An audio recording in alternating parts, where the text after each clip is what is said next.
c'est plus que maladroit, c'est une faute politique majeure. Et je vais vous expliquer pourquoi. Et je voudrais que les téléspectateurs et les auditeurs d'Europe 1 m'écoutent avec attention. Il y a la fête nationale le 14 juillet. C'est la fête de l'armée française. C'est le moment où défilent nos soldats.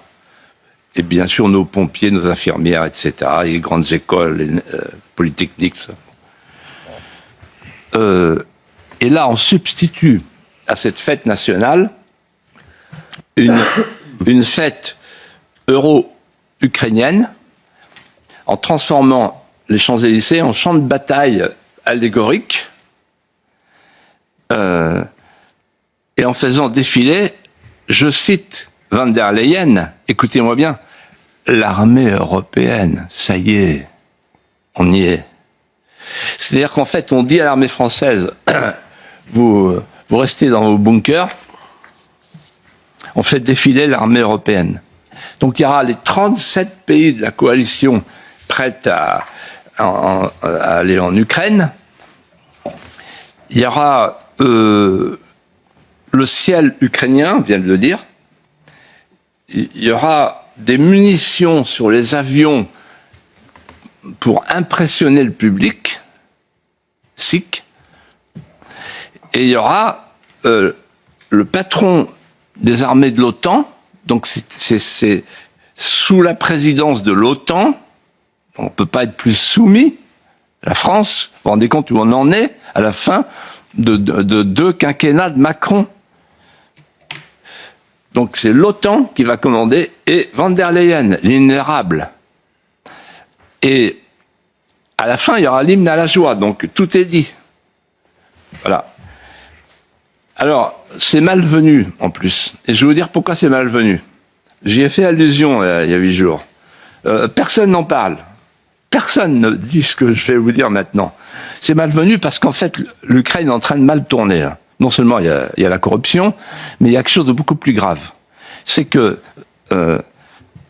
Zelensky, le 27 mai dernier, a participé à une cérémonie solennelle de la réinhumation de Andrei Melnik, qui est une figure nationaliste bien connue en Ukraine, qui a collaboré avec les nazis, qui s'en est vanté, et qui a participé à la Shoah. C'est si vrai que vous pouvez aller sur Internet, vous verrez, il y a un tweet de la Shoah, un message de la Shoah, un communiqué de la Shoah qui dénonce cette cérémonie. Mais ça va plus loin.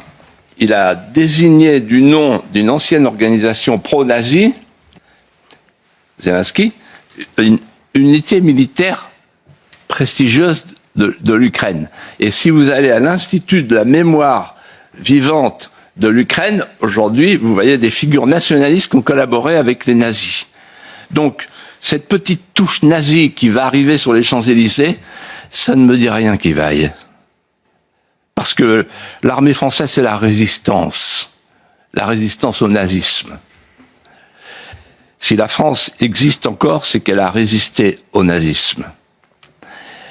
Donc tous ces collaborateurs du nazi, et qui sont en plus des corrompus, moi je ne veux pas les voir à Paris. Mais ça va plus loin. C'est beaucoup plus grave que ça. Et là, j'interpelle toute la classe politique. Parce que on nous annonce que ça y est, l'Ukraine va rentrer dans l'Union européenne. Or, si l'Ukraine rentre dans l'Union européenne, je vais dire quelque chose qui n'a jamais été dit. Il va falloir appliquer l'article 42, paragraphe 7 du traité de Lisbonne, qui, c'est une sorte d'article 5 de l'OTAN appliqué à l'Europe, c'est-à-dire qui oblige toutes les nations européennes à se mobiliser en cas de guerre. Quand un des membres de l'Union européenne est en guerre. Donc ça veut dire que là, on va passer à la belligérance dès que l'Union européenne aura accueilli l'Ukraine, à cause de cet article 42.7. On sera obligé d'aller faire la guerre en Ukraine. Et les Russes pourront nous considérer comme co-belligérants. Deuxièmement, ce que vous savez pas l'argent qui est dépensé. D'ailleurs, personne ne nous dit, et il n'y a aucune question là-dessus. On est à 17 milliards, mais ça va continuer.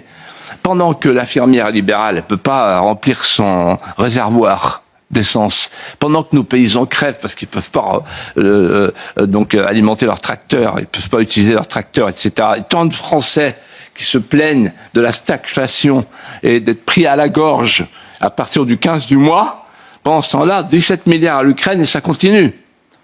Il faudra un jour faire l'addition.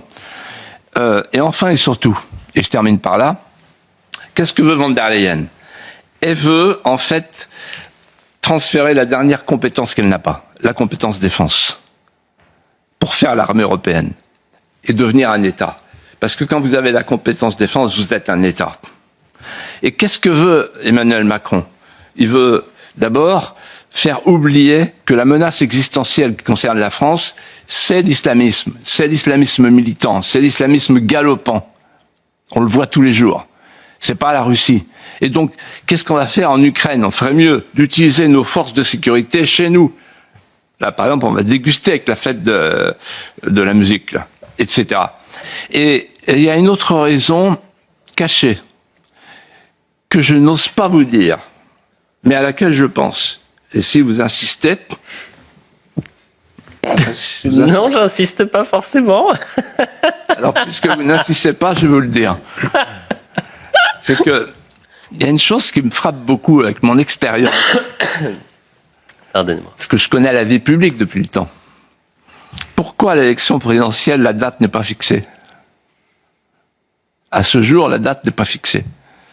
C'est très étrange.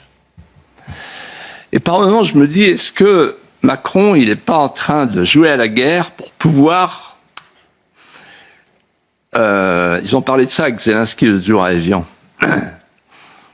entre deux cures. Et il a dit à Zelensky, comment t'as fait pour te prolonger ? Il dit, ben, j'ai fait la guerre. Pas d'élection. C'est du mauvais esprit.